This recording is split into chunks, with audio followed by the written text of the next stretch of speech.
ದ್ವಾರಕಾ ನಗರ ಎಂಬುದು ಮಹಾಭಾರತ ಕಾಲದ ಮಹಾನ್ ಪೌರಾಣಿಕ ನಗರ. ಈ ನಗರವನ್ನು ಶ್ರೀಕೃಷ್ಣನು ಯಾದವ ವಂಶದ ರಾಜಧಾನಿಯಾಗಿ ಕಟ್ಟಿಸಿದ್ದ.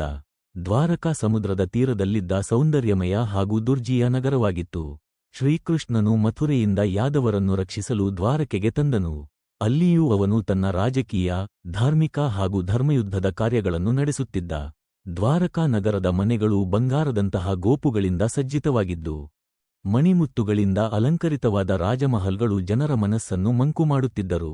ನಗರದಲ್ಲಿ ಶ್ರೀಕೃಷ್ಣನಿಗೆ ಅರ್ಪಿತವಾದ ಹಲವಾರು ಮಂದಿರಗಳು, ನದಿಗಳು, ಉದ್ಯಾನವನಗಳು ಇತ್ತ.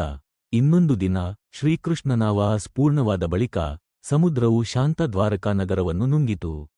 ಜನರು ಆಘಾತಕ್ಕೆ ಒಳಗಾದರೂ ಇದು ಕಾಲಚಕ್ರದ ಓರೆಯಾದ ಕ್ಷಣ ಎಂದು ಒಪ್ಪಿಕೊಂಡರು.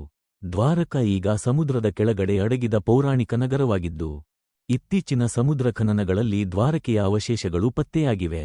ಈಗಲೂ ದ್ವಾರಕೆಯ ಕಥೆಗಳು ಜನರನ್ನು ಆಕರ್ಷಿಸುತ್ತವೆ, ದೇವತೆಗಳ ಕಾಲದ ಚರಿತ್ರೆಯನ್ನು ನೆನಪಿಗೆ ತರುತ್ತವೆ.